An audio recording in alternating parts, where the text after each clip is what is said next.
ಈ ದೇಶದಲ್ಲಿ ಬಹಳ ದೊಡ್ಡ ಪ್ರಜಾಪ್ರಭುತ್ವದ ಚುನಾವಣೆ ಜರುಗ್ತಾ ಇದೆ. ಈ ಚುನಾವಣೆಯಲ್ಲಿ ನಾವೆಲ್ಲ ನಮ್ಮ ಪರವಾಗಿರುವಂತಹ ಸರ್ಕಾರನ ಆಯ್ಕೆ ಮಾಡಿಕೊಳ್ಳುವಂತ ಒಂದು ಸಕಾಲ. ಆ ಸರ್ಕಾರ ಯಾವ ರೀತಿ ಇರ್ತದೆ, ನಮ್ಮ ಭಾವನೆಗೆ ಸ್ಪಂದನೆ ಮಾಡ್ತಾ ಇರಬೇಕು, ನಮ್ಮ ಕಷ್ಟಕ್ಕೆ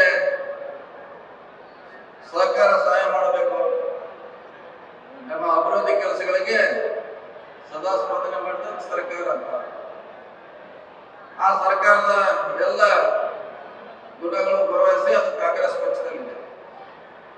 ಹೀಗಾಗಿ ಬಹಳಷ್ಟು ನಮ್ಮ ಮುಖಂಡರು ಬೇರೆ ಬೇರೆ ಸಂದರ್ಭದಲ್ಲಿ ಬಿಜೆಪಿ ಸರ್ಕಾರದ ವೈಫಲ್ಯಗಳನ್ನ ಹೇಳುವಂತ ಪ್ರಯತ್ನ ಮಾಡಿದ್ದಾರೆ. 14ರ ಚುನಾವಣೆಯಲ್ಲಿ ಮೋದಿ ಅವರ ಭಾಷಣ ಒಂಥರ ಇತ್ತು ಬೇರೆ, 19ರ ಭಾಷಣ ಬೇರೆ, 24ರ ಚುನಾವಣೆ ಭಾಷಣ ಬೇರೆ. ಅದರಲ್ಲಿ ಯಾವುದೇ ದೇಶದ ಅಭಿವೃದ್ಧಿ ಅಂತ ಯಾವುದೇ ಲಕ್ಷಣಗಳಿಲ್ಲ. ಇವಾಗ ಅವ್ರು ಹೇಳೋದು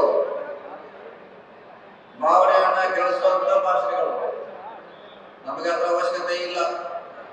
ಬಹಳ ದಿನಗಳಿಂದ ಸತ್ತಿಗೆರೆ ನೀರಾವರಿ ಬೇಕಾಗಿತ್ತು, ಬಹಳ ದಿನಗಳ ಹೋರಾಟ.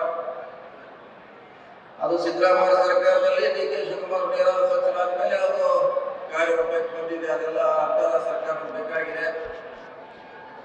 ವೈದ್ಯವರ ಪ್ರಯತ್ನದಿಂದ ಇವತ್ತು ಸುಮಾರು 500 ಕೋಟಿಗಿಂತ ಹೆಚ್ಚು ಮಂಜೂರು ಮಾಡಿದ ನಮ್ಮ ಸರ್ಕಾರ. ಈಗಾಗಲೇ ಟೆಂಡರ್ ಕೂಡ ಆಗಿದೆ. ರಸ್ತೆಗಳನ್ನ ಮಾಡ್ತಾ ಇದ್ದಾರೆ. ಸೌದತ್ತಿಯಲ್ಲಿ ಕ್ರೀಡಾಂಗಣ ಆಗ್ತಾ ಇದೆ, ಸ್ಮಶಾನ ಅಭಿವೃದ್ಧಿ ಆಗ್ತಾ ಇದೆ, ಒಳ್ಳೆ ರಸ್ತೆ ಆಗ್ತಾ ಇದೆ, ಸರ್ಕಾರಿ ಶಾಲೆಗಳನ್ನು ಕಟ್ತಾ ಇದೆ.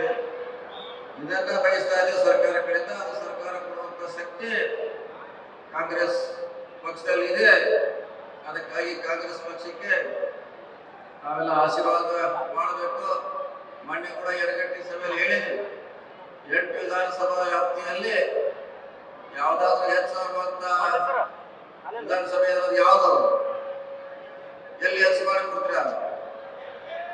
ಸವದತ್ತಿಯಲ್ಲಿ ಅತಿ ಹೆಚ್ಚು ಮಾಡ್ತೀವಿ ಅಂತ ನೀವೆಲ್ಲ ಪ್ರಮಾಣ ವಿಶ್ವಾಸ ವ್ಯಕ್ತ ಮಾಡಬೇಕು. ಖಂಡಿತವಾಗಿ ಕಾಂಗ್ರೆಸ್ಸಿನ ಭದ್ರಕೋಟೆ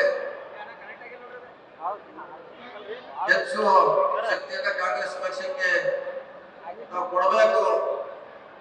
ಕಾಂಗ್ರೆಸ್ಸಿನ ಹೆಚ್ಚು ಸಂಸ್ಥರನ್ನ ಆಯ್ಕೆ ಮಾಡಬೇಕಂತ ತಮ್ಮಲ್ಲಿ ಮನವಿಯನ್ನು ಮಾಡ್ತಾ ಇದ್ದೇನೆ. ತಾವು ಯಾರು ಕೆಲಸ ಮಾಡ್ತಾರೆ ನಿಮ್ಮ ಮನೆ ಬಗ್ಗೆ ಅಂತವ್ರನ್ನ ಆಯ್ಕೆ ಮಾಡುವಂತ ಸಕಾಲ ಇದಾಗಿದೆ. ಕೇವಲ ನಮಗೆ ಭಾಷೆನ ಅವಶ್ಯಕತೆ ಇಲ್ಲ, ನಮಗೆ ಕೆಲಸ ಬೇಕು.